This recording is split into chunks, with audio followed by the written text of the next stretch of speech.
Dear students, I am Israrul Haq, your English teacher, teaching you class 10th English.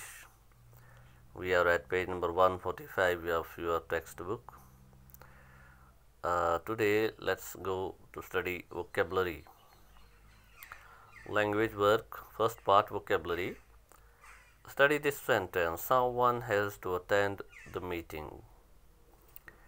Someone has to attend the meeting. इसका मतलब क्या हुआ? Someone has to attend the meeting.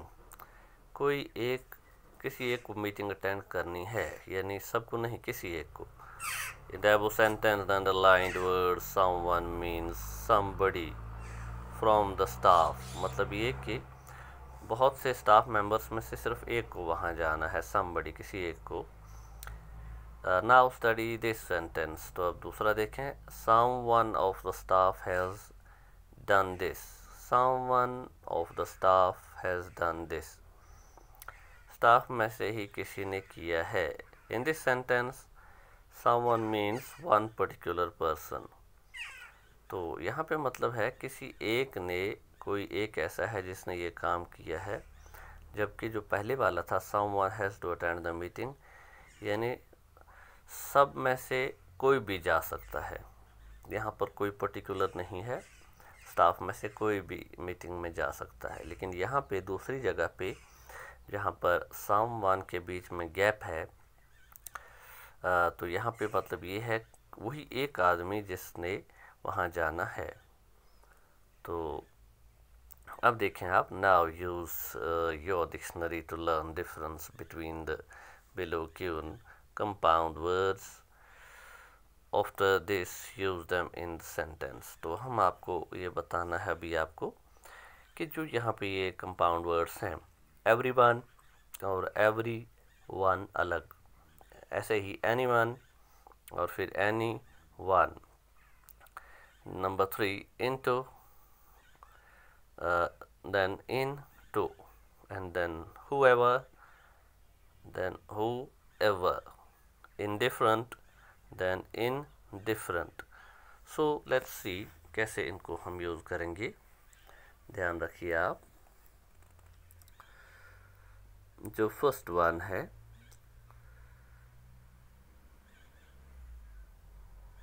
everyone. आप देख सकते हैं यहाँ पर फर्स्ट पार्ट everyone. इसको कैसे यूज़ करेंगे हम. You must respect everyone, यानी आपको हर किसी को इज्जत देनी है, हर किसी को. और जो दूसरा जहाँ पे गैप है everyone में, every one of the apples is sweet. जो ये every one of the apples is sweet, इनमें से हर कोई, यानी अलग अलग, हर पर्टिकुलर एप्पल स्वीट है, अच्छा है. तो जहाँ पे पहला everyone कंबाइन और कंपाउंड वर्ड जो है, तो वहाँ पे यू मस्ट रेस्पेक्ट everyone, वहाँ पे मतलब है सब.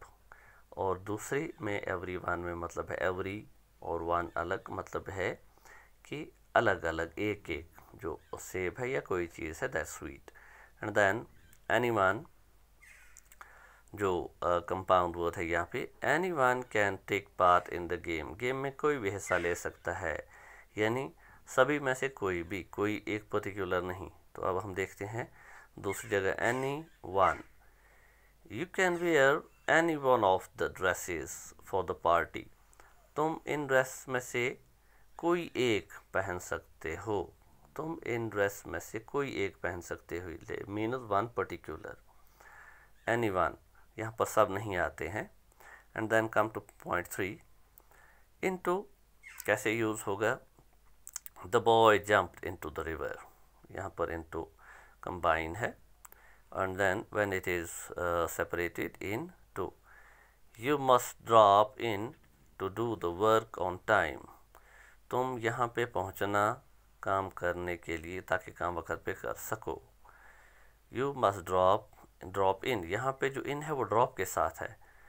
to do अलग है, to do the work on time. तो इस तरह इसका मीनिंग अलग निकलता है. then whoever takes part in the game will be rewarded. तो यहाँ पर मतलब ये है जो कोई भी हिस्सा लेगा गेम में, उसे इनाम दिया जाएगा. whoever takes part, जो कोई भी, यानी जो भी इसमें हिस्सा लेगा अलग अलग। और फिर जब हम सेपरेटेड वर्ड्स यूज़ करते हैं, whoever goes there catches infection, जो कोई भी वहाँ जाएगा उसे इन्फेक्शन लगेगा, यानी अलग अलग। यहाँ पे मतलब ये नहीं है सब, whoever goes there, जो वहाँ जाएगा उसे इन्फेक्शन मिलेगा।